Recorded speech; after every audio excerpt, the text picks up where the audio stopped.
more sad news, 10 Hall of Famers in the last 9 months, beginning with Al Kaline in April. And, of course, when you talk about Hank Aaron, it's insufficient to say that he's a baseball Hall of Famer.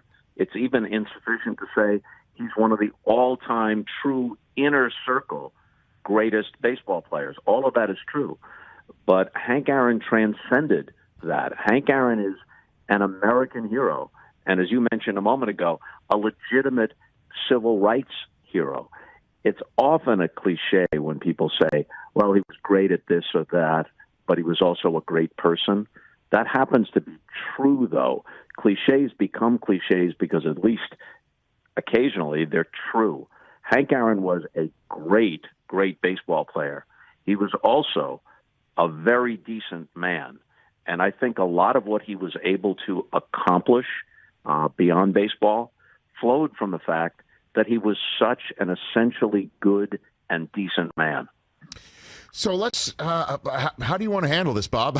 Because the story of how he broke into the bigs, and then what he became, and then what he was after playing, and then the night of April 8th, 1974. I guess let's get to that. I guess as the through line was that night. What were your recollections of it, and what conversations might have you had with Hank Aaron about that night where he broke the record? Well, you think about that night, and before I get into the contrast, I want to say that I just read a very gracious statement that Barry Bonds put out upon learning of Hank Aaron's death. So we have to give Barry credit for that. But now, when you think about April 8th, 1974, some of your audience isn't old enough to have witnessed it firsthand. I did. I was a senior at Syracuse University. Watched it on NBC that night with Curt Gowdy and Joe Garagiola. Of course, Milo Hamilton's radio call for the Braves and Scully, typically great on Dodger radio, are also frequently heard. But I remember Curt Gowdy and Joe Garagiola that night.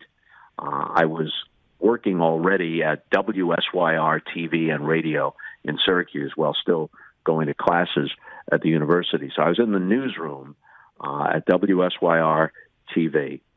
And I remember that even then, and you couldn't take this for granted in 1974, there were two black staffers there. One was a cameraman and one was a reporter, along with a couple of members of the sports staff and the news staff. And everybody stopped, no matter what they were doing. Aaron had one at-bat earlier in the game, I think, and he walked. But each time he came up to bat, everything stopped, and everyone focused on the game. You have to remember that then baseball was the true national pastime. You look at World Series and All-Star Game ratings then as opposed to now. And it was on NBC, not on ESPN. No disrespect intended. Mm-hmm. It just had a different national impact. Everyone was talking about it. You didn't have to know a sacrifice bunt from a sacrifice fly to know that this really mattered.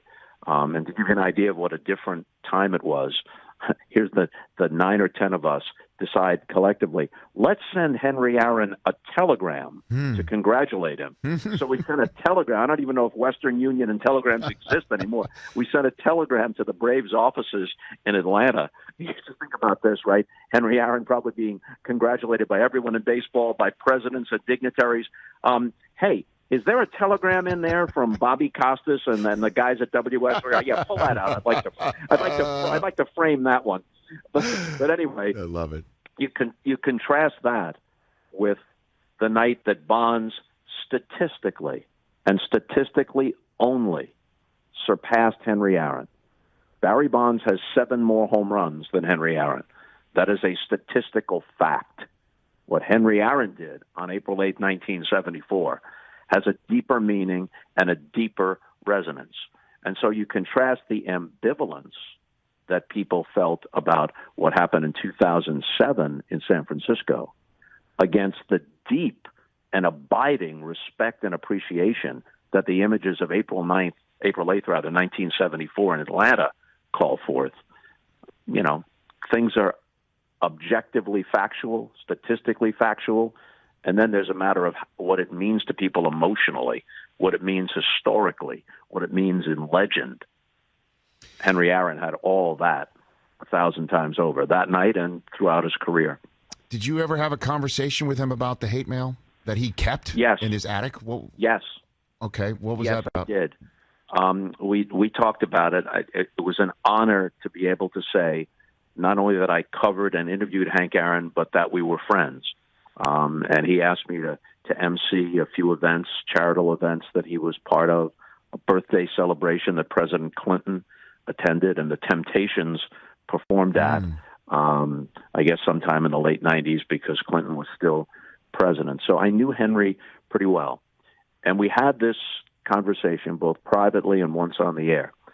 And my point to him was, I just hope you know that even in the face of this stark, unvarnished racism that you faced, and I understand why you would keep those letters, because he had explained it many times. He didn't want to forget what it was that he faced. And one reality, not the only reality, but one reality of what America was at that time. And I might say parenthetically here, Rich, we thought that had been confined to the deepest, darkest corners.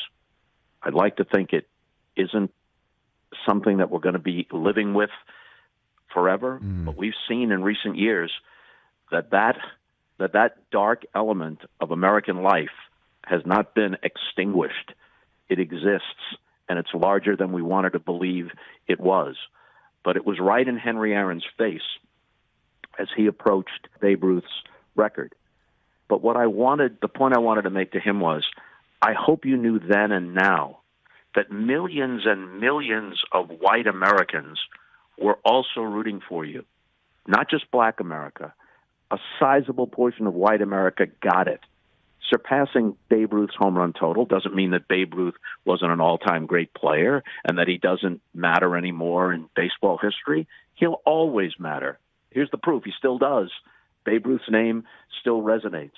But that millions of white Americans, even then, not in retrospect, but even then, had some understanding. They couldn't have a full understanding because they didn't experience it directly, but some understanding of what it was you faced, not just as a player, but as a person. And great respect and admiration for you triumphing not only on the field, but over all the societal pressures that you faced.